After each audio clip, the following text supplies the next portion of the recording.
Hi అండి, hello అందరికీ. Chicken curry అలాగే బగారా రైస్ నేను ఎలా చేస్తాను అనేది చూపించేస్తా. ఈ వీడియోలో చూసేయండి. ఫస్ట్ అయితే వీడియోకి ఒక లైక్ చేసి, ఫస్ట్ టైం నా ఛానల్ ఇప్పుడే చూసిన వాళ్ళైతే ప్లీజ్ సబ్స్క్రైబ్ చేసుకోండి ఛానల్ని. ఎక్కువ స్పైసీనెస్ లేకుండా సింపుల్గా చేసుకుంటాను అండ్ టేస్ట్ కూడా సూపర్గా ఉంటుంది. చూసేయండి. చికెన్ని ఫస్ట్ వాష్ చేసుకొని ఆ తర్వాత అందులో ఆయిల్, అల్లం వెల్లుల్లి పేస్టు, పసుపు, కారం, ఉప్పు ఇవన్నీ వేసి అంతా కలుపుకొని మూత పెట్టి ఒక 20 మినిట్స్ పక్కకు పెట్టుకుంటాను. అట్లనే బాస్మతి రైస్ కూడా వాష్ చేసి అందులో కొన్ని వాటర్ పోసి ఈ చికెన్ కలిపి పెట్టుకున్న దాంతోపాటే ఈ రైస్ను కూడా ఒక 20 మినిట్స్ నానబెట్టుకుంటాను. ఇవి రెండు నానబెట్టుకున్న తర్వాత బగారా రైస్కి కావాల్సినవన్నీ కట్ చేసి పెట్టుకుంటాను. మిర్చి, ఆనియన్, పుదీనా, అట్లనే ఒక బిర్యానీ ఆకు, కొంచెం తక్కువ స్పైసీనెస్ చేస్తా కాబట్టి కొన్ని వేసుకుంటాను. నా దగ్గర ఉన్నవి వేసుకున్నాను. సాజీరా, దాల్చిన చెక్క, అట్లా లవంగాలు అవి మీ దగ్గర ఇవి ఉంటే అవి వేసేసుకోండి.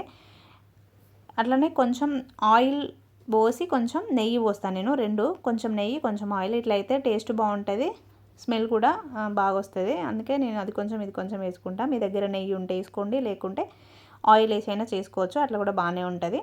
అవి రెండు వేసిన తర్వాత నా దగ్గర ఉన్న లవంగాలు, సాజీరా, బిర్యానీ ఆకు అట్లా కొన్ని అయితే వేసుకున్నాను. తర్వాత పచ్చిమిర్చి, ఆనియన్ ఇవి కొంచెం ఫ్రై అయిపోయిన తర్వాత కట్ చేసి పెట్టుకున్న పుదీనా వేసుకుంటాను. పుదీనాతో పాటు కొత్తిమీర కూడా కొంచెం వేసాను నేను. చికెన్ కర్రీలో కానీ పుదీనా ప్లస్ కొత్తిమీర ఇవి రెండు కట్ చేసి పెట్టుకున్నాను. ఇందులో కూడా కొంచెం కొత్తిమీర కూడా వేద్దామని అయితే కొంచెం కొత్తిమీర కూడా వేసాను. అల్లం వెల్లుల్లి పేస్ట్ ఫ్రెష్ వేసుకోవాలి. చికెన్ కర్రీలో అయినా ఈ బగారా రైస్లో అయినా అట్లయితేనే టేస్ట్ బాగుంటుంది, కర్రీ అయినా రైస్ అయినా. ఇవన్నీ వేసుకొని ఫ్రై అయిపోయినాక వాటర్ 2 గ్లాసుల రైస్కి 3 గ్లాసుల వాటర్ పోసుకున్నాను నేనైతే.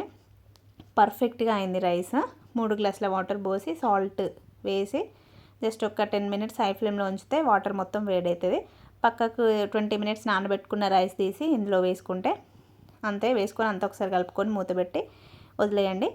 ఒక 15 మినిట్స్లోనే అయిపోద్ది. ఫస్ట్ ఒక 10 మినిట్స్ హై ఫ్లేమ్లో పెట్టుకోండి, తర్వాత ఒక 10 మినిట్స్ స్టిమ్లో పెట్టుకోండి. ఈ బగారా రైస్ అనేది అయిపోద్ది. ఈలోపు చికెన్ కర్రీ అయితే మళ్ళీ చేసుకుంటా పక్కకి.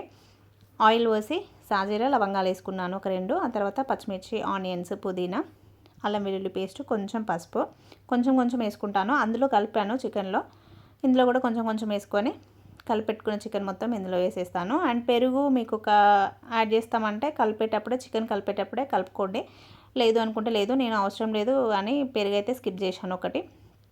కలిపెట్టుకున్న చికెన్ మొత్తం ఇందులో వేసేసి వాటర్ పోయే వరకు ఒక 10 మినిట్స్ హై ఫ్లేమ్లో ఉంచుకున్న తర్వాత మళ్ళీ ఒక గ్లాస్ ఆఫ్ వాటర్ పోసిన. ఆ తర్వాత చికెన్ మసాలా వేసిన. లాస్ట్కి ఫైనల్గా కొత్తిమీర యాడ్ చేసేసిన. అంతా ఒకసారి కలుపుకొని జస్ట్ ఒక 5 మినిట్స్లో స్టవ్ ఆఫ్ చేసేసిన. Bagara rice, chicken curry ready అయిపోయింది. వీడియో నచ్చితే like and please subscribe my channel.